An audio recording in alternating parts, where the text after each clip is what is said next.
ini tidak ada lagi oknum-oknum yang titip menitip. Jadi juga lagi-lagi saya sampaikan, ya makanya saya tadi di awal mengkritisi judul bahwa mengkaitkan dengan ketua DPRK ini tidak ada hubungan, ya. Tema sangat jauh melenceng, sudah dibawa-bawa nama ketua DPRK.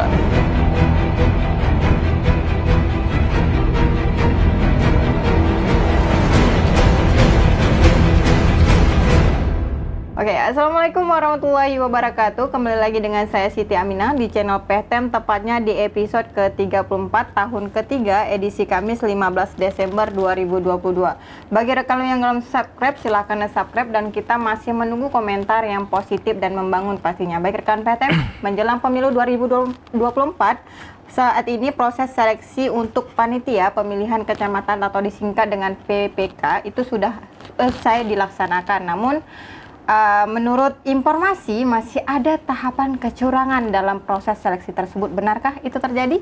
Baik, kita akan angkat tema dengan rekrutmen PPK KIP Banda Aceh diduga curang bersama narasumber kita Yusri Rajali SPDI. Beliau adalah Ketua Divisi Sosialisasi Pendidikan Pemilihan Partisipasi Masyarakat KIP Kota Banda Aceh. Assalamualaikum Bang Yusri. Waalaikumsalam warahmatullahi. Apa kabarnya nih Bang? Alhamdulillah luar biasa. Ini untuk pertama atau terakhir ini ke PTM?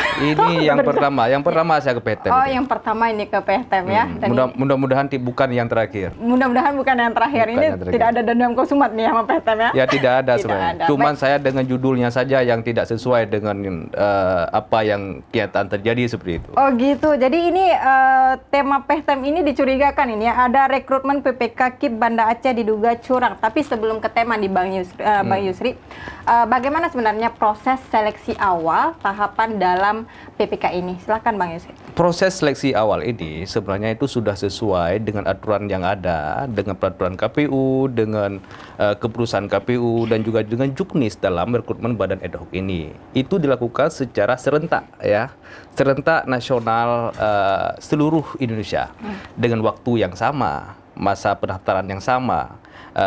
Tahapan seleksi yang sama, pengumuman yang sama, dan itu terbuka seluas-luasnya. Ya, mungkin pengalaman pemilu-pemilu sebelumnya, rekrutmen PPK untuk pemilu 2024 ini yang benar-benar transparan. Transparan ya. Kalau sebelumnya belum ada komputer assistant. Belum ada CAT-nya itu. Baru untuk pemilu 2024 baru menggunakan ini. Dan pendaftarannya pun menggunakan aplikasi. Sebelumnya masih secara konvensional, secara manual ya. Untuk pemilu 2024 ini sudah menggunakan aplikasi Siakpa. Jadi peserta menginput semua berkas-berkas yang ada dalam aplikasi tersebut dan tesnya pun melalui CAT ya. Sistem online ya. Sistem online. Baik, tentu ada perbandingan antara pemilu sebelumnya dengan sekarang nih Bang Yusri terkait tentang seleksi PPK. Kalau misalnya sebelumnya kita lihat pemirsa PTM yaitu tidak menggunakan CAT tapi sekarang CAT. Yeah. Tentu ini akan membludak dong peserta pendaftarnya. Berapa jumlah peserta untuk kali ini Kota Banda Aceh ini Bang Yusri? Ini sangat membludak ya. Pendaftarannya yang membuat akun dan yang di saat pendaftaran awal itu ada 999 orang. Yang membuat akun ya? Yang membuat akun dan juga melengkapi berkas, namun mereka tidak ada berkasnya tidak benar. Misalnya itu yang mendaftar melalui aplikasi ada 999 orang. Jadi satu orang kurang dari 1.000 seperti itu. Namun setelah dilakukan penelitian berkas, dilakukan verifikasi berkas dan sebagainya, itu hanya yang lulus administrasi sekitar 496 orang seperti itu. Oke, jadi dari 900 sekian orang yang lulus hanya 400 ADM. Kemudian 400 lebih ya sebenarnya. 400 lebih lulus administrasi. Kemudian melanjutkan tes CAT. Tes CAT. Dan ini berapa lama berlangsung untuk CAT sendiri? Tes CAT ini yang waktu yang diberikan kepada kita itu pada tanggal 6 hingga tanggal 7. Ya, jadi ada dua hari. Jadi kita bagikan bertahap-tahap, ada berkelas-kelas. Ini ada beberapa sesi, bahkan ada sesi yang pertama sampai dengan malam. Jadi mereka sudah sesuai dengan mekanisme yang ada seperti itu, dengan menjawab 75 soal. Ya, dengan menjawab 75 soal dengan nilai yang paling tinggi adalah nilai maksimal 150 itu nilai maksimal. 150 nilai maksimal. Nilai Dan itu maksimal. durasi menit? Durasi menit adalah 90 menit. 90 menit. Iya. Dan ini kita tahu dari 400 sekian ini mengikuti semua proses CAT. Apakah pada saat CAT nih Bang Yusri, itu sama dengan metode tes PNS atau ditentukan tempat duduk berdasarkan nomor? Oh iya, untuk proses CAT ini ya, untuk proses CAT ini mungkin berbeda dengan CAT CPNS. Kalau CPNS kan ada passing grade ya. Ada lewat TIU sekian sekian baru dia bisa lewat. Tapi kalau di kita ini adalah perangkingan. Jadi, perangkingan dengan nomor urut tertinggi. Ya, perangkingan dengan perolehan nilai yang paling tinggi. Jadi yang kita ambil adalah peringkat peringkat pertama sampai dengan peringkat 15. Jadi 15 besar dari hasil CAT tersebut itu yang akan kita ambil. Namun jika ada yang 16, 17, 18 itu merupakan nilai yang sama. Jadi pada peringkat 15 itu memperoleh nilai yang sama dengan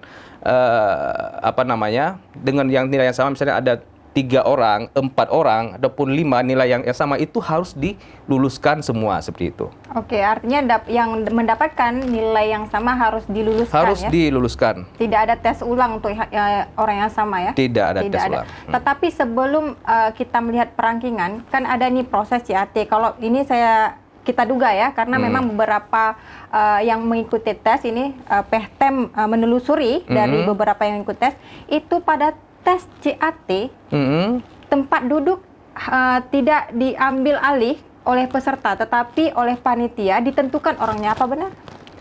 Ditentukan maksudnya? Ditentukan misalnya ini kamu duduk di sini, si A duduk di sini, tidak boleh dipilih sembarangan komputer. Oh, ini diaturnya sedemikian rupa itu berdasarkan dengan nomor pendaftaran yang mereka biar serentak dan seragam seperti itu. Dan untuk proses tes CAT tersebut antara komputer satu dengan komputer sama dan komputer yang kedua dan selanjutnya itu diacak dan soalnya itu pun online.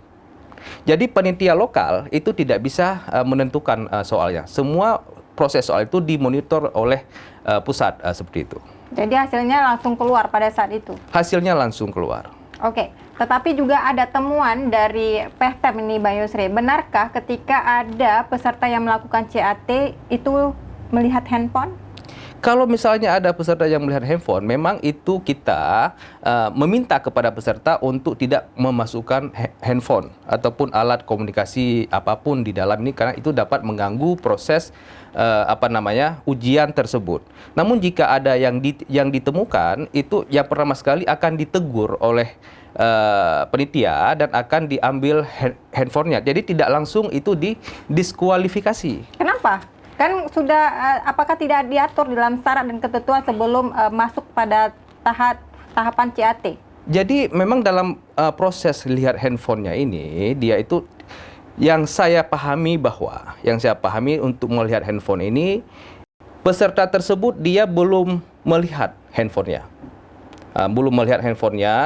Dan diminta untuk disimpan oleh panitia seperti itu.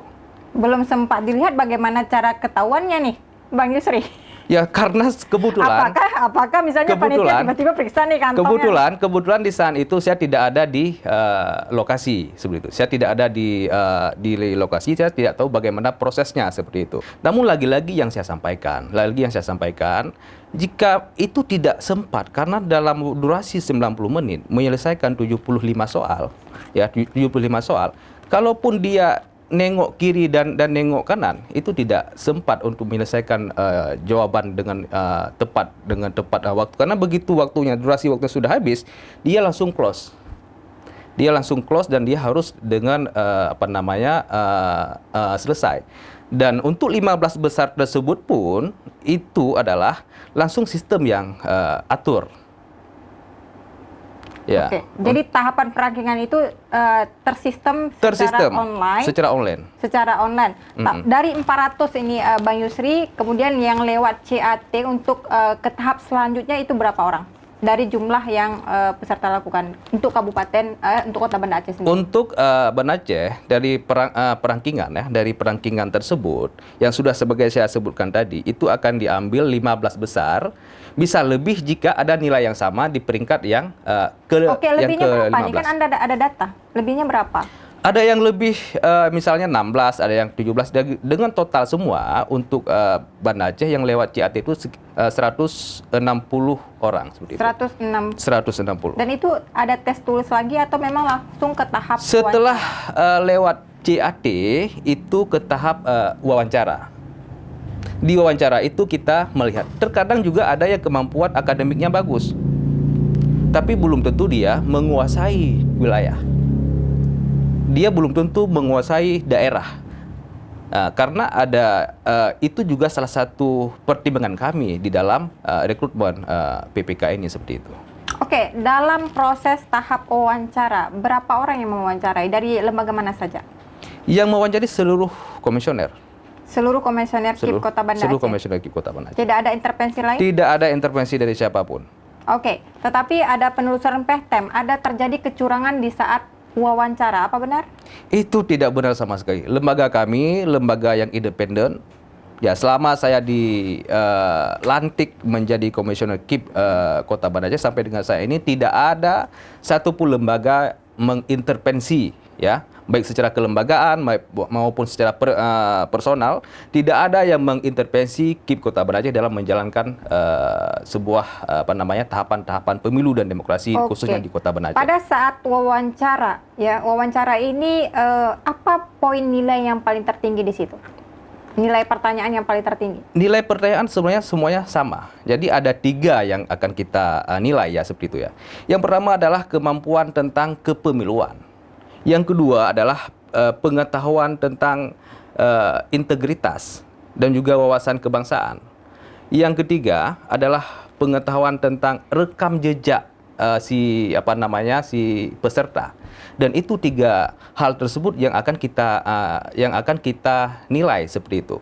Dan itu sudah sesuai dengan Juknis bahwa nilainya dari satu item tersebut adalah 0 sampai dengan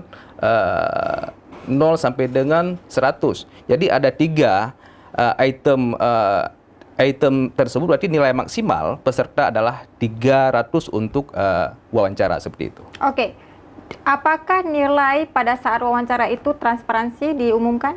Nilai, bukan penelitiannya. Untuk nilai ini juga transparansi diumumkan melalui aplikasi Syakbah. Jadi semua peserta bisa melihat nilainya. Kan tadi peserta mendaftar melalui aplikasi Syakbah. Dan nanti nilainya juga diumumkan melalui aplikasi Syakbah dan sampai ke tingkat pusat terkoneksi seperti itu. Nilai interviewnya? Nilai interview ya. Nilai interview. Oke. Ini juga kita sebelumnya juga tema ya. Anda mengatakan tema Pehtem ini salah ya, rekrutmen PPKIP Banda Aceh diduga curang atau disebut juga ketua DPRK. Apa hubungan dengan ketua DPRK nih dengan KIP? Apa jangan-jangan maksudnya banyak titipan seperti sebelum-sebelumnya? Karena begini nih Bang Yusri ya, terkait tentang transparansi, meskipun misalnya KIP hari ini ada kita lihat lembaga independen, tetapi secara transparansi sekarang sudah mulai positif karena tahap pertama di CAT, tetapi ada mungkin kecolongan pada tahap wawancara. Titipan-titipan itu apakah masih ada dari tangan-tangan DPRK? Saya pastikan tidak ada titipan. Dan saya berulang kali berbicara di media, itu dengan proses CAT ini tidak ada lagi oknum-oknum yang titip-menitip. Jadi juga lagi-lagi saya sampaikan ya, makanya saya tadi di awal mengkritisi judul bahwa mengkaitkan dengan ketua DPRK ini tidak ada hubungan, tidak ada korelasi ya, tidak ada korelasi antara kami rekrutmen badan ad hoc ini dengan ketua DPRK. Dan itu makanya saya sangat menyayangkan Pehtem ini ya, Pehtem itu harus mengkonfirmasi dulu Seperti itu. Tetapi informasi-informasi ini sudah beredar loh, Bang Yusri. Kita tidak bisa menyebutkan nama oknum-oknumnya ya, tetapi kalau misalnya kita tunjukkan data, tapi kita juga harus benar-benar fix dulu, benar kata Bang Yusri. Tetapi intinya adalah apakah memang bagaimana bukti otentik bahwa tidak ada titipan itu? Apa yang menjadi faktor integritas KIP sendiri? Apa yang membuktikan? Apakah bersumpah pada saat itu yang lulus tidak ada titipan? Apakah ada jaminan seperti itu? Sumpah demi Al-Quran seperti itu? Kita seperti ini ya, dalam menjalankan tugas tentu ada indikator-indikator yang perlu kita mempertimbangkan. Pertimbangan kami dalam meluluskan PPK ataupun badan ad hoc untuk tingkat kecamatan ya. Dan lagi-lagi saya sampaikan bahwa ini tidak ada titipan-titipan karena kami mandiri. Ya, kami mandiri dan kami lembaga yang independen, mandiri, dan kami berhak sendiri dalam menentukan siapa petugas-petugas yang memang mampu untuk mengurus pemilu di tingkat kecamatan. Seperti di awalnya yang saya sampaikan tadi bahwa terkadang kemampuan akademik itu bagus. Karena juga ada 3 hal yang perlu diperhatikan di dalam rekrutmen ini. Yang pertama ada keterwakilan dari tokoh masyarakat. Ya. Yang kedua juga harus ada kemampuan di antara peserta yang lulus itu yang paham dengan IT. Yang ketiga juga harus memperhatikan keterwakilan perempuan. Jadi tidak ada misalnya mereka yang menitip. Jadi tidak mengakomodir siapapun yang melakukan menitip dalam hal rekrutmen ini. Dan saya pastikan orang-orang yang lulus inilah orang-orang yang terbaik. Artinya udah tercapai sesuai dengan tujuan KIP? Sudah tercapai bagaimana bukan tujuan KIP, tujuan untuk demokrasi yang lebih baik. Ya. Bukan tujuan KIP ya? Bukan tujuan KIP, tujuan untuk demokrasi yang lebih baik di Republik ini seperti itu. Baik, pemirsa PTM ya, kita kembali merujuk pada PKPU nomor 8 tahun 2022 tentang anggota PPK sebanyak 5 orang berasal dari tokoh masyarakat yang memenuhi syarat sesuai dengan ketentuan peraturan perundang-undangan. Dan juga susunan keanggotaan PPK ini terdiri dari 1 orang ketua merangkap anggota dan 4 orang anggota. Begitu antusias ini peserta mendaftar nih Bang Yusri ya. Kalau misalnya kita lihat Kota Banda Aceh aja hampir 1.000 orang. Hampir 1.000 orang. Hampir 1.000 orang, hanya kurang 1 angka. Sebenarnya berapa sih gaji PPK itu sendiri, ketua dan anggotanya nih Bang Yusri? Kalau misalnya kita ngomong-ngomong nih soal transparansi gaji. Kalau masalah gaji itu bisa di-searching di internet ya, seperti itu ya. Bisa di-searching di internet berapa jumlah gajinya. Dan saat ini sangat mudah untuk mendapatkan informasi apapun seperti itu. Kalau berbicara gaji memang tidak begitu besar ya, tidak begitu besar untuk PPK. Namun ini bentuk partisipasi, kepedulian khususnya warga Kota Banda Aceh untuk demokrasi yang lebih baik khususnya di Kota Banda Aceh. Kalau berbicara angka mungkin bisa di-searching. Itu kalau untuk ketua ya, kalau untuk ketua itu hanya 2,5 juta. Sedangkan anggota itu 2,3 juta. Ini memang keputusan gajinya dari pusat ya? Ini keputusan dari pusat. Oke, dengan kinerja beban yang tinggi seperti itu, kenapa tidak mencapai UMP nih Pak Bang Yusri? Ya mungkin karena beban politiknya juga besar ya. Kalau misalnya lagi ini benar nggak sih isu-isu yang kita lihat ya, dengar nih pemirsa PTM ketika ini kan PPK ini kan kecamatan ya. Benar. Kemudian dia merekap semua suara dari desa. Dan itu hasil kajian dan pertimbangan dari pimpinan-pimpinan kita, baik dari Kementerian Keuangan, KPU juga seperti itu. Itu sudah dinaikkan gajinya dari pemilu 2019 ke pemilu 2024 itu sudah dinaikkan. Di mana pada pemilu 2019 ketua PPK itu hanya mendapatkan honor itu 1,8 juta. Sedangkan untuk 2024 itu menjadi 2,5 juta. Jadi sudah naik yang ini sebenarnya. Jika misalnya masih belum sesuai dengan harapan, mungkin ini sama-sama kita mengadvokasi kesejahteraan petugas-petugas kita di lapangan seperti itu. Oke, Bang Yusri, ini terkait tema kita sebelumnya. Ini menarik karena memang benarkah rekrutmen PPK KIP Banda Aceh diduga curang dan juga Ketua DPRK curang. Apakah Anda dapat tekanan ini dari Ketua DPRK agar tema itu tidak ditampilkan di PEHTEM? Karena tadi Anda menghajar PEHTEM, saya hajar balik nih. Iya, saya lagi-lagi menyampaikan rekrutmen PPK ini tidak ada sangkut pautnya dengan DPRK. Tidak ada? Tidak ada sangkut pautnya Yakin Anda dengan tidak DPRK. dapat tekanan dari Ketua DPRK? Tidak ada dapat tekanan dengan Ketua DPRK. Cuman ini saya pastikan. Kenapa takut kalau misalnya tema itu diangkat? Kan tidak ada hubungannya. Karena tidak ada hubungannya, yang ingin saya sampaikan adalah proses rekrutmennya dari A sampai Z. Dari persyaratannya, bagaimana cara peserta mendaftar, ya. Dan tema sangat jauh melenceng. Ya, tema sangat jauh melenceng, sudah dibawa-bawa nama Ketua DPRK misalnya. Dan ini saya rasa tidak fair. Ya kan, tidak fair. Makanya karena tidak ada sangkut pautnya, tidak ada intervensi apapun, bahkan kami tidak menerima intervensi dari siapapun, karena yang kami jalankan adalah sudah sesuai dengan aturan yang ada, seperti itu. Oke, ini kembalikan lagi kepada trust masyarakat ini, Bang Yusri, terkait tentang KIP juga lembaga independen yang sebelumnya juga sempat ya masyarakat tidak mempercayai lagi lembaga KIP karena beragam masalah di lapangan dan juga terjadi ketika saat pemilu terjadi. Nah, bagaimana KIP Kota Banda Aceh ini mengembalikan trust masyarakat? Silakan Bang Yusri. Sebenarnya KIP Kota Banda Aceh untuk masyarakat Kota Banda Aceh itu sudah sangat percaya terhadap kerja-kerja KIP.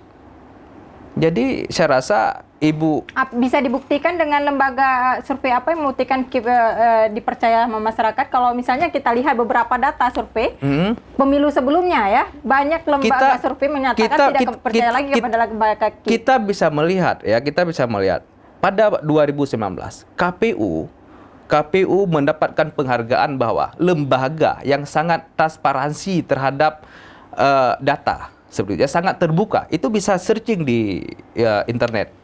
Setiap lembaga survei itu juga mempunyai datanya masing-masing. Kalau bisa sekarang begini Bang Yusri, kita masyarakat ini bukanlah masyarakat yang awam yang tidak paham lagi sebenarnya. Kalau misalnya Anda bicara masalah data, loh, yang namanya pemimpin juga punya data, KIP punya data sendiri, lembaga survei juga punya data sendiri, dan lembaga manapun bisa dibeli datanya seperti itu ya. Mungkin PEHTEM bisa membuat survei melihat kepercayaan. Oke, kalau misalnya Anda katakan di pemilu sebelumnya KIP Kota Banda Aceh cukup tinggi kepercayaan masyarakat, itu lembaga survei apa yang mengatakan bahwa data itu cukup akurat untuk membuat masyarakat trust kepada KIP? Salah satu buktinya adalah kepuasan dari peserta pemilu terhadap kerja-kerja KIP Kota Banda Aceh, baik yang menang maupun yang belum menang, mereka puas. Jadi kami melayani sama. Kami melayani sama kepada seluruh peserta pemilu. Itu bisa ditanyakan, baik itu yang namanya partai besar, misalnya partai kecil. Karena bagi kami tidak ada partai besar, tidak ada partai kecil. Yang ada adalah peserta pemilu. Peserta pemilu itu kami memberikan pelayanan yang sama, seperti itu. Oke, Bang Yusri, ini juga menarik, ada pertanyaan ini, titipan ya dari masyarakat untuk Bang Yusri, karena tahu tema hari ini adalah Bang Yusri narasumbernya. Benar nggak nih Bang Yusri, ketika nanti petugas PPK nih, petugas PPK, dia kan merekap semua suara, dan inilah terjadi transaksi antara yang menarik urut dengan orang partai dengan PPK. Benar nggak sih bisa dimanipulasi di situ? Makanya ada titipan, proses titipan ini. Itu tidak bisa dimanipulasi.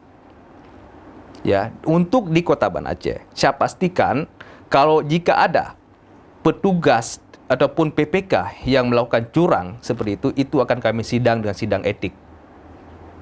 Dan saya pastikan, kan di setiap TPS ada saksi, setiap proses itu ada saksi, baik saksi dari peserta pemilu maupun saksi dari lembaga-lembaga yang pantau, dan juga ada panwas.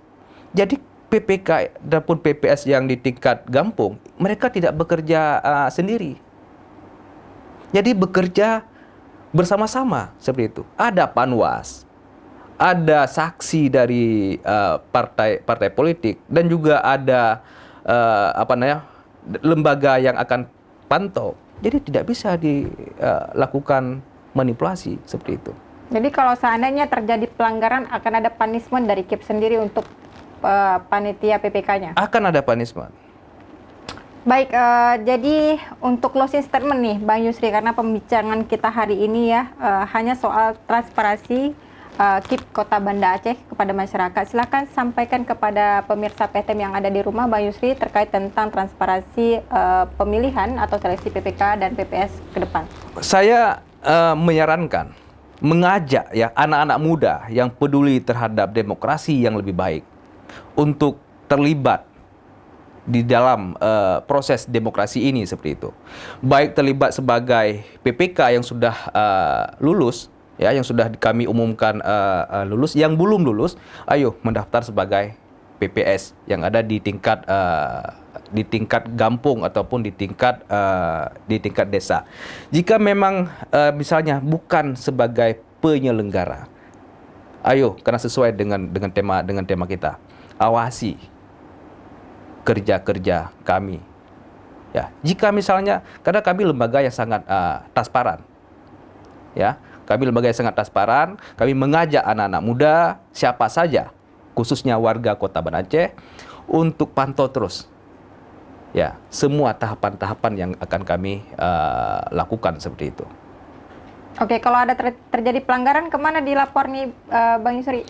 Tergantung pelanggarannya apa. Oke. Nah, gitu. Baik, terima kasih Bang Yusri atas waktunya bersama kita di PTM, dan pemirsa PTM tonton terus podcast kita di setiap hari Senin dan Kamis pukul 10 pagi. Dan jangan lupa tekan lonceng untuk mendapatkan informasi terbaru. Like, share, and subscribe juga. Saya Siti Aminah mohon undur diri. Assalamualaikum warahmatullahi wabarakatuh. Waalaikumsalam.